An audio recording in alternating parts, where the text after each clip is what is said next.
Hi, it's Fraser here. Before we get into this week's Spiked podcast, I just wanted to let you know that there are still a few signed copies left of Brendan O'Neill's new book, A Heretic's Manifesto. Now, the only way to get your hands on one of these is by donating £50 or more to Spiked.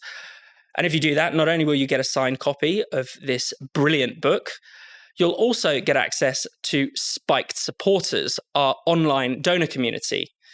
Spiked Supporters is packed full of exclusive perks, and membership is usually £50 for the year anyway, so all in all, it's a hell of a deal. To make your donation and to claim your signed copy of A Heretic's Manifesto and to become a Spiked supporter, just go to spiked-online.com/donate. That's spiked-online.com/donate. Now, on with the show. Hello and welcome to the Spiked podcast. I'm Fraser Myers, and back with me this week, as ever, we have Spike's editor, Tom Slater. Hello. And we're delighted to have back again, GB News, Charlie Peters. Hello, good to see you. Coming up on today's show, the debanking of dissenters, the fall of affirmative action, a victory for the LGB Alliance, and the curious case of the breastfeeding dad. So, a new chilling front has opened up in the culture war, it seems. It used to be the case that you could be deplatformed, you could be censored on Twitter, but now apparently you can be debanked. So we've been talking about this phenomenon, particularly in relation to Nigel Farage, who alleges that not only has his bank, Coutts, kicked him out of his account, but also he's spoken to 9 other banks trying to open a personal and business account and is unable to. He says 2 things might be going on. One, they might be angry at Brexit, banks being famously Remainerish, or perhaps he is considered a politically exposed person, and there are these kind of regulations that may be being applied to vociferously. Tom, I mean, what have you made of this? I think as you say, it's a very sinister new front in the culture war, in cancel culture. This ability to not just deplatform someone, but to kind of unperson them, to make it very difficult to be a business, to just go about your ordinary life. And it's important to say that whilst certain details about Nigel Farage's particular situation will continue to come out, first of all, it's quite clear something suspicious is going on. We wait to get to the bottom of it. But it's important to say that he's underlying a much broader phenomenon than something that is just befalling himself. I mean, in the days after he made his own particular allegation, we found out about this reverend who was banking with the Yorkshire Building Society. He emailed them to say that he didn't much like their pride displays in his local branch. And within days, they kicked him out of his account. And the Times has even seen the emails that it sent to him, basically saying that our relationship has broken down because of your discriminatory conduct, as far as they saw it. Incidentally, Coutts has also recently introduced one of those policies that says something along the lines of, if you engage in some sort of discriminatory conduct, we therefore have grounds to get rid of you. So it's quite clearly a broader phenomenon. We've also seen it on the online world, PayPal, various payment services, obviously the Free Speech Union, Toby Young, 3 accounts associated with Toby. He lost. Again, it's not entirely clear why. They never really explain, but he believes it was down to the acceptable use policy, which again has these kind of new hate speech provisions within them. And he only really got them back after a huge, massive backlash. So what's obvious is that financial institutions, banks and so on are flexing this muscle already. Yeah. I'm just struck by the fact that because the person at the middle of this particular scandal, this story at the particular moment, the person making these allegations is Nigel Farage, that all of these people are so incredibly relaxed about it. They're taking every response from Coutts or anyone else with a remarkable amount of credulity. You would think that anything a bank said was complete holy writ. And there's no kind of appreciation for the fact that even if you don't like Nigel Farage, this is clearly a terrifying precedent that's being set here and has already been set in other cases. So I just keep thinking, how do we get into a position where you've got a supposed liberal left people saying that it's completely appropriate for banks to do whatever they like, providing it's going after the people with the wrong opinions? That's kind of what we ended up with right now. And I can't be the only one who's noticed that the 2 arguments seem to go, oh, Nigel Farage is making it up, but they were well within their rights to do that anyway. Yeah. Pick one, at the very least, you could say. And, you know, of course, we don't actually know what's happened to Nigel Farage, and in some cases it's less clear what the bank's thinking is. But we do know what view the banks take in the culture war. I mean, Coutts, as an example, is, you know, always decked in the pride flag.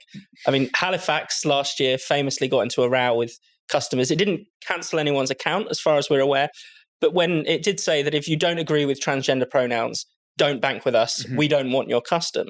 So it's not, beyond the realms of possibility that this is happening, that people on the wrong side of the culture war are being debanked. Yeah, I think there's a tacit appreciation now that if there is some sort of shadowy or big platform that exists, be it Twitter or social media platforms or banks, people just kind of accept that if you tread the wrong line in the culture war, there will be some nefarious activity conducted against you. There will be some way to limit the audience that you receive with your social media posts. There will be efforts to delegitimize your work or indeed to cancel your bank accounts. And of course, being a GB News colleague of Nigel, I'm very concerned. He's very generous with the beers. And so if his bank goes down, then that's a huge financial cost for the rest of us. But yeah, there is clearly a cultural line here taken by many of these institutions. I mean, they wear it on their Twitter platforms. They wear it on their stores. You can't move for pride flags last month on all the banks. Of course, those flags only exist on their European and Western accounts, that you don't see them shared in the Middle East and North Africa, possibly displaying a sort of lackadaisical approach to their commitment to social justice. But they are very severe in their commitment, I think, to policing the wrong sort of people. And, as Tom referenced there, if they can do it to Nigel Farage, they can do it to a reverend. Yeah. They can do it to you. And so we're actually running a campaign at GB News right now about don't kill cash and how cash is really vital to personal and economic freedom. I think so many people are waking up to this situation now where even so-called free banking platforms, payment platforms, they might not always think like you. They might not always respect your personal economic freedom. When that goes, if cash is dilapidated and taken away from the economic functions that we all rely on, then we're kind of screwed. And Tom, I mean, you gestured earlier to the sort of online examples of this, some of the people who've been censored. I mean, it's the case that companies like PayPal or GoFundMe have actually, been really clear about where they stand on some of these issues. I'm thinking about the truckers in Canada, for instance, who were told that the money raised for their campaign wouldn't go to the protesters. And for a moment, it seemed as if it was going to, GoFundMe wanted to give the money to charities that it considered just. I mean, it didn't do that in the end, it backed down. And you had PayPal, which at one point released a draft policy, which it again withdrew pretty hastily after the backlash, saying that they would essentially fine customers for spreading misinformation. Take money out of their accounts just because they've said something that it disagrees with elsewhere. It's becoming incredibly explicit. And I think just because of the fact that they all often back down after a lot of criticism doesn't mean that the precedent hasn't already been set, doesn't mean that the Rubicon hasn't been crossed, whatever cliche you want to reach for. This is already happening. And that's why I find the kind of blasé attitude from some people towards this, the lack of curiosity about some of the allegations that are swirling around, so incredibly striking. I thought it was interesting that when Coutts came out and made their statement that the reason that we closed Nigel Farage's bank had nothing to do with politics, it was purely about the fact that he didn't have enough money in his account. This is kind of elite rich person's bank. Simon Jack from the BBC put that story out, basically just uncritically reported what he had been told from one self-interested party. It very quickly became clear, because he was been bombarded by other Coutts customers who said, I don't have that much money in my account. And he was forced to say, a lot of discretion is being applied here. And that's the problem, is the fact that what the issue is because of the fact, we have this across elite institutions at the moment, whether you talk about banks, whether you're talking about these Silicon Valley financial platforms, whether you're talking about public institutions even, where they almost don't even know that they're doing it. There is this sort of hive mind mentality. So that's why I find it actually quite plausible that you can have a situation in which a string of banks make the same discriminatory decision. Yeah.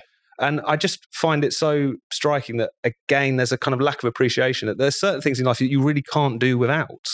And if this is taken away from people so lackadaisically, then does that not raise the hackles of some people? But I think that in this case, and in so many others, you see that the way in which the culture war has just melted certainly one side of its brain completely. They accuse us of just mindless tribalism and all these things. It's really them. They, as soon as someone they don't like gets hit with it, they're absolutely fine with it. But if someone they like gets censored or debanked or whatever, it's the worst thing that's ever happened. And how did we get here? I suppose it's really almost cartoonishly unprivileged at this point. Yeah. I suppose doesn't it really get to the nub of what cancellation is all about? It's not just, about making sure a certain view is not aired. It's about unpersoning people, preventing them from living a normal life, from just erasing them almost from the face of the earth. You lose your identity, you lose your access to friends, family, the world, work, and indeed maybe even your own earnings. And just going on that point there about Simon Jackman, the BBC's business editor, I don't even think it was an official statement from Coutts. It's just sources in the bank. I mean, we talk about hive mind activity. There are people, bankers, I assume, or kind of financiers within Coutts who took it upon themselves to go and brief a BBC journalist saying, oh, actually, this is the reason why, to uncritically report that in a long thread saying this is what's happened here. Then, of course, row back later. I think it points to a real sickness inside these institutions whereby you've got people kind of their own will going out to bat for clearly a very controversial situation, engaging in this institution. It's extremely chilling stuff. Now, I'm sure none of you will have missed the fact that it was the 4th of July this week, especially if you're watching or listening from America. I mean, sometimes you're out having a great time, you've got fireworks, there's barbecues, and it can be easy to forget what the 4th is really all about, which is freedom. And right now, your internet freedom is under threat. Big tech companies like Google and Facebook are controlling pretty much all of the content you get to see. They even track your online activity to sell to third parties. So if you want to throw your own virtual Boston Tea Party or win back your online independence, I recommend using ExpressVPN. The thing is, all of these free-to-access sites and apps that we know and love aren't really free. Tech giants make their money by tracking your searches, video history, and everything you click on. They can then build a profile on you, and they can sell off all of your sensitive data to third parties. But don't worry, when you use the ExpressVPN app on your computer or your phone, you can anonymize your online presence by hiding your IP address. That makes your activity a lot more difficult to trace and to sell to advertisers. ExpressVPN also encrypts 100% of your network data to protect you from eavesdroppers and cybercriminals. My favorite thing about ExpressVPN is just how easy it is to use. It takes one click to protect all of your devices. That's why ExpressVPN is rated #1 by Business Insider. So, stop letting big tech snoop on your data and start securing your internet with the VPN I trust for online protection. Visit expressvpn.com/spiked to get an extra 3 months for free. That's expressvpn.com/spiked. expressvpn.com/spiked. The Supreme Court of the United States has brought an end to affirmative action. It has considered race-based admissions policies to be unconstitutional. This is really about a case regarding Harvard and the University of North Carolina. It was brought by Students for Fair Admissions, which is a group of mainly Asian students, saying that they'd been discriminated against by these race-based affirmative action policies. Now, Tom, looking at this, if you were a sane person and you saw the level of kind of essentially racist discrimination that was happening against Asian Americans, you might think, well, good, isn't this a positive step? But that's not quite how people have reacted, is it? It's not. I mean, this is, as far as I'm concerned, a quite clear blow for genuine racial equality. Yeah. Removing you dress it up as affirmative action, but it's race-based admissions. That's effectively what we're talking about here. And whilst it might have previously been practiced with the best of intentions as far as trying to make sure that you close the gap, particularly between African Americans and the rest of American society, it has morphed into something incredibly ugly and discriminatory. The idea that this is some sort of prop for white supremacy doesn't really work when, as you were suggesting, the people most disadvantaged, particularly elite universities, by this program were Asian Americans. You got into a situation in which they would have to far outstrip, in terms of test scores, their black or even white counterparts in order to get there, because of the fact that Asian Americans in particular disproportionately do very well at school and in tests and at university and so on.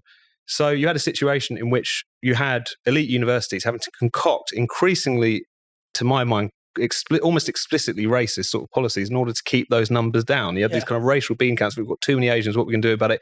You introduce a personality test, which might downgrade certain things which, culturally speaking, Asian Americans tend to excel at, and upgrade things that maybe they don't, on average, tend to excel at. All of these things which are really, really ugly. And yet the response naturally has been, oh, Jim Crow's coming back. This is the worst thing that ever happened.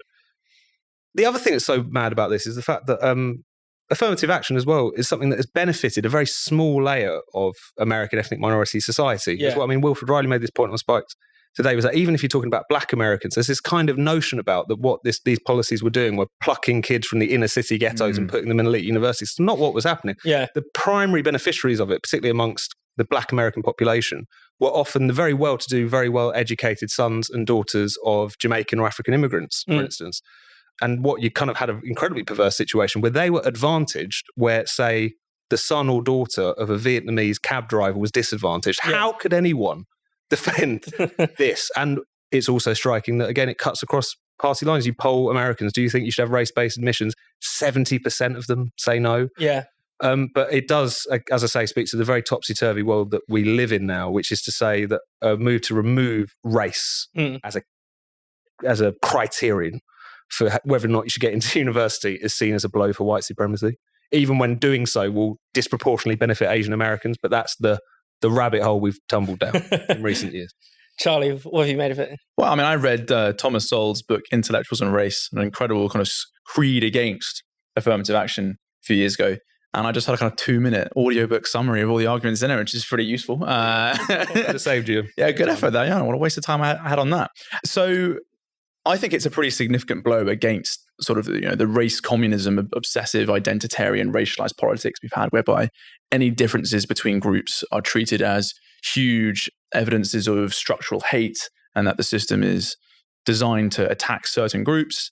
And you always hear, I think, a lot from people on the right in particular, that politics is downstream of culture, and that if Hollywood is woke, then politics will be woke, and therefore you have this affirmative action stuff coming through. I think the opposite is true. And the reason why we have so much kind of racialized politics and obsession with identity is because of these political structures that govern us and set the standard around the world. I mean, America being the global empire of cultural and economic power means that whenever they do stuff, the rest of us really listen in. And on racial politics, that is definitely the case. Now, in Britain, in kind of 0 to 5-year-olds, over 11% of under 5s in Britain are of Asian descent. For blacks, African, West African or Caribbean, it's less than 6. But despite that huge population disparity, all of our political focus on racial disparity is on black Britons. There's barely any time spent on disparities with other groups. Even like Eastern Europeans don't make the conversation, even they have plenty of significant lineage and heritage in the country. So I think, this kind of impact will have a positive effect, not only in America, but also in Britain.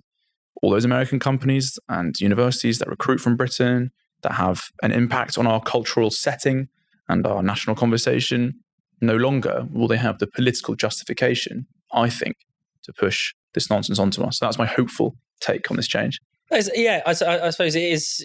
What's interesting is that we get America's conversation on race foisted on us, but it's even warped for its own context. It doesn't even work there because America is, ironically, it's far more diverse than the race obsessors would have you believe, because they seem to do just divide things between black and white. It's not only that they're ignoring the fact that these Asian Americans are discriminated against. If they do acknowledge their existence, they say they're just puppets for white supremacy, or that that they are white as well. There have been some attempts in American school districts to redefine Asians as white, as part of the white racial group, in order to kind of justify this or to continue this narrative of white supremacy being prevalent. And I think it's also worth pointing out that this, whether we're talking about affirmative action or this general way of approaching questions of racial disparities and so on, is really bad for, say, black Americans as well. Yeah. First of all, because of the fact that as we were talking about, the vast majority of African Americans are not going to be positively impacted by Harvard taking a few, again, second-generation Jamaican immigrants into their universities. Nothing will change whatsoever. You're also talking about one of the problems which a lot of writers have noticed, is the fact that, again, if you're in a situation where you've got an African-American kid who's going to university, if he's put into a university in which he's not ready for, because the school system he might have gone through was crap, because for all kinds of different particular reasons, the likelihood that he drops out and ends up with no degree at all is a lot higher. Where if he gets placed at a university that is at his current kind of grade level, if you like, he's much more likely to go on, get that law degree, get a practice, whatever it might be. And the broader point is the fact that essentially treating African Americans as a permanent victim class, permanent children who are in need of a leg up in order to get on in society. Meanwhile, you ignore one of the primary things which genuinely does impact upon life chances in the black community, but across American society, which is the class questions, which are completely obscured by this very elitist identity politics, which is obsessed with university classrooms and boardrooms, but has nothing to say about the inner cities or the factory floor. So again, no one is well served by this, apart from the self-appointed racial bean counters who are empowered by this process. Other than that, no one's winning out from it. And one really, disturbing thing is the way that this kind of racial movement sort of reifies race. It revives racial segregation, racial thinking, thinking about people in terms of race. I mean, Ibram X. Kendi, one of the luminaries of the Black Lives Matter movement, says quite explicitly that we live in a systemic racist society, and the only way to correct that is with discrimination. You correct past discrimination with future discrimination. I mean, it's just such a horrifying way of looking and thinking of the world. Extremely. And Tom points towards the struggles that puts on black kids who get pushed to a university which they might not succeed at. They drop out, their lives get worse. But it also affects the rest of us too. It's one thing having someone over promoted into a philosophy seminar where they don't really know what they're talking about and they're not so great on this week's reading on Aristotle, and they probably should have gone to a different university or whatever. But when you start doing affirmative action and boosting people's scores to get into medical programs or engineering programs, okay, that's really bad for everyone else too. If you were an American, you'd be very nervous, I think, going to have surgery. Are you sure that everybody there has got the qualifications for the right reasons with the right scores, or have they been bumped up for affirmative action reasons? And again, if it happens at university, there's no reason why it won't happen in other areas of the world. We've seen in Britain in the last year or so a big issue with the RAF doing diversity quotas for fighter pilots. People that are required to maintain the defense of the state being picked based on their racial background. I feel like the skies are a little less safer with affirmative action policies for F-35s. I don't want it in there. I definitely don't want it in surgery. So we shouldn't have it at any level. So LGB Alliance, the UK's only charity for same-sex attracted people, has won quite an important court victory today. It's kind of breaking news as we're recording this. Mermaids, the trans rights or the trans activist youth organisation, I don't know what you want to call it. You can't describe it accurately because you get sued. Yeah, I really, the urge to libel them is very strong. Essentially, they tried to strip the LGB Alliance of its charitable status in a pretty blatant attempt to silence their campaigning, because the LGB Alliance talks a lot about trans issues, gender ideology, how this impacts on gay and lesbian people. But they failed. LGB Alliance is going to keep its charity status. So, Tom, this is good news. Oh, it's really good news. I think it's good news not just for the LGB Alliance, but for freedom of speech, but for genuine tolerance and for gay rights itself. I mean, what Mermaids were trying to do here, their technical reason was that the LGB Alliance was not purely devoted to its charitable endeavours. It was, if anything, was trying to undermine charities such as itself, which is hilarious given the fact that it's been now launched a years-long legal campaign to take out the LGB Alliance. But it was obviously clear what this was. It was an attempt to assert that there is only one legitimate perspective when it comes to LGBT anti +++++ issues, and that therefore it is almost illegitimate to be a charity which is solely devoted to same-sex attracted people, which is what the LGB Alliance is. As you say, it is the only charity in the UK which is solely devoted to those issues. And that fact, combined with the attempt to shut it down, which has happened ever since they were founded back in 2019, proves their point perfectly, which is to say that the rise of gender ideology has not only just taken some of the focus away from questions of gay rights, it's actually undermined gay rights. Insofar as if you don't believe biological sex is a thing, then in what sense can you have same-sex attraction? They've been very important, I think, in highlighting the phenomenon of, for instance, lesbians feeling coerced or forced to have sex or to have relationships with quote-unquote lesbians who are still in possession of a penis and all this sort of thing. Again, the various ways in which a kind of really ugly homophobic climate is being brought back via gender ideology. You just haven't had a good shag, essentially. You'll like it if you try it, sort of stuff. It's really horrible.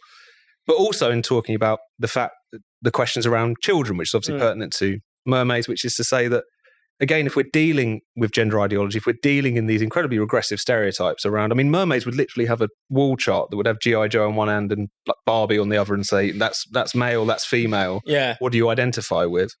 That if you recycle these kinds of stereotypes, then what you're going to end up with is a lot of gay boys, lesbian girls starting to think, oh, I'm attracted to the same sex, therefore I'm defective. I should be male or I should be female. I need to correct myself by some sort of procedure.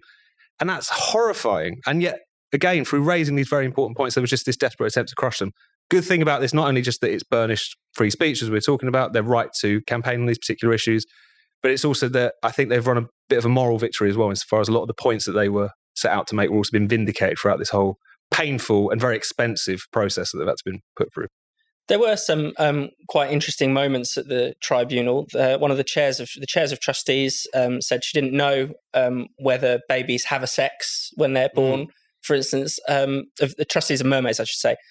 I mean, has this kind of just exposed gender ideology as the sham that it is? I mean, these people have no idea what they're talking about. They keep telling on themselves every time. I mean, every single time there is this story in the media, every time this discussion is revived, they cannot help but say completely inane and mental stuff. So, if anything, they put the ammunition on the platter for the rest of us to take it down. Yet still, they enjoy such ginormous institutional, governmental, legal support and everything they have, even though it's tacitly insane in many cases, which is extremely troubling. And I think you guys will probably brand this victory in a different way to me, but I think like the resistance to gender identity or gender ideology stuff in Britain is like the only conservative social victory of the last few decades, and it's been achieved by like a lethal cocktail of gay men and left-wing women, and like it's fuck with them, yeah, exactly, yeah, but no, because impotent Tories versus these people who are seeing their rights being trampled on and the movement defiled by a bunch of people who don't believe in objective reality. It's heartening to see. And I think it's the kind of, as I mentioned before, the idea that culture is downstream of politics. I think, the gender critical team recognize this very seriously. And that if they're going to make any difference in terms of shifting people's minds, they've got to strip back the institutional legitimacy given to so many of these people, which they wear with pride. I mean, quite literally, they will turn up saying, these people sponsor me, these banks give me cash, this minister thinks I'm the best thing since sliced bread. But it's all a pile of bullshit. And I think just to tack onto that as well, one of the reasons that I think this is so important as well is that it highlights, again, how genuinely reactionary this politics is, and why it's so natural that a lot of left-wing feminists and veterans of the gay liberation campaign, which is people who've set up LGB Alliance, are very much of that particular ilk, would have so much problem with them. And you've effectively had a situation in which you had supposed sections of the left cheering on the attempt to crush a gay rights organisation, one of the very few gay rights organisations that still actually exist, one which were campaigning against restrictive stereotypes which were being actually used to effectively potentially frog march young children into going through painful and potentially life-altering surgeries. I think there's this kind of tendency to see all this stuff as progressive, even amongst its critics, to see it as a sort of form of progressivism gone mad. But there's nothing progressive about thinking the sky isn't blue, about thinking that the terrible treatment of confused children, basically sacrificing at the altar of ideology is great because it's different and it changes things. A lot of this, what's fascinating, whether we're talking about the race issue, whether we're talking about the gender issue, all kinds of different things, is that it has unleashed, reified, refashioned some very age-old, ugly prejudices, but repackaged them as progressive. So it doesn't surprise me at all that, particularly where the gender issue is concerned, but not exclusively, some of the people who've been most effective at pushing back at that haven't been conservatives necessarily. It has been people who recognise this for what it is from the off, I suppose. There is also a kind of populist element to this, I think. It's taking on the experts who are talking complete bullshit about using these bizarre sort of language games to justify absolute nonsense. And people like the LGB Alliance, people like, I don't know, Standing for Women or Kelly J. Keenan saying, no, actually, a man cannot have a vagina, a woman cannot have a penis, men cannot be mothers. There's something quite powerful in that kind of truth-telling, in that simplistic truth-telling. It's slicing up all manners of sacred cows. Sacred cows are only starting to exist of a few years, perhaps. They're recent arrivals, but with the enormous amount of support, celebrity support, and governmental support they get, they become deified immediately. It's a real lesson in the power of truthfulness over social harmony. Yeah. And some of the responses you get when you push forward an objective basis for biological sex, an objective basis for not blocking the natural development of a child, that you will hear things like, "Oh, are you a biologist?" or "Can you define what a cat is?" Kind of really ludicrously juvenile and low IQ arguments that a child could bat them away. And it's depressing to see them get so much traction elsewhere. And Tom, I mean, one of the funny things about this is that Mermaids, the trans youth charity, has really been hoisted by its own petard here. Well, yes, because in the course of it trying to prosecute this legal challenge, it's brought a hell of a lot of scrutiny on its own operations. All kinds of allegations about sending breast binders to young girls behind parents' backs and so on. But it also has led to its own formal investigation. So back in November, there was an initial investigation by the Charity Commission that was opened up into its practices. It's now subject to a full kind of statutory grilling as a consequence of exposing itself. But I think one thing that we can take from this whole process is that once you get gender ideology, as we've just been saying, in a kind of environment in which it really has to stand up for itself, it wilts very quickly, exposes itself very quickly. The problem that has been from the off is that it's just been protected from that kind of challenge. But when you're in a tribunal, when you're in a courtroom, when you're in a proper debate, they fall away quite quickly. And that's one of the upsides to this, definitely. And finally, it would be remiss if we didn't touch on the breastfeeding dad. This Tom is covering his face. You're horrified already. I mean, this. I'm having a panic attack with my friends. This is not nice. So we learned about the breastfeeding dad essentially last week during a news package by ITV. They were showing us what they called a struggling mother. Some people spotted a breast pump in one of the cutaways. And since then, this man, who is a former Labour advisor, Mika Manuela Paulo, has posted an image of himself with an infant at his breast suckling on his teat.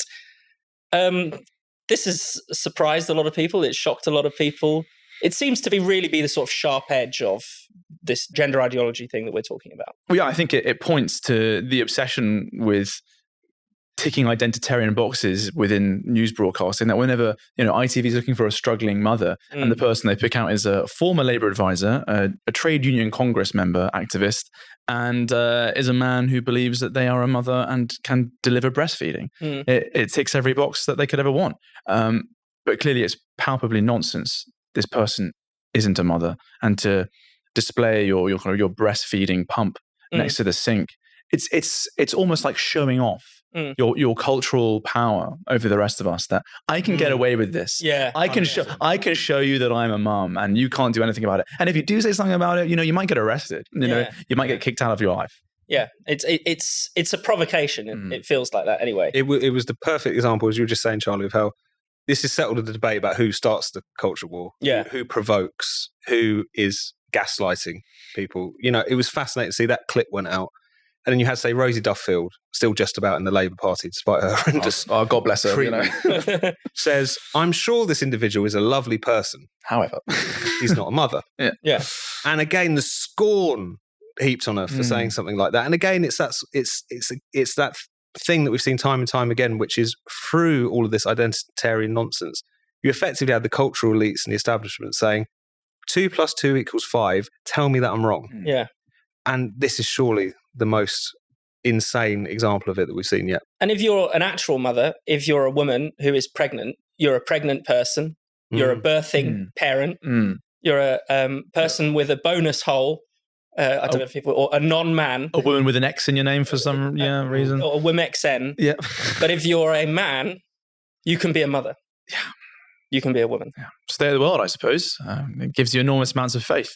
And this bending of reality, I think it certainly harks back to what we spoke about earlier about the affirmative action discussion. Actually, this focus on identity over class, instead of focusing really on struggling mothers, instead of focusing on this purely economic struggle that is afflicting millions of families across the country, people in the establishment in the news, instead the focus is on scoring a cultural point, scoring an identity-based point.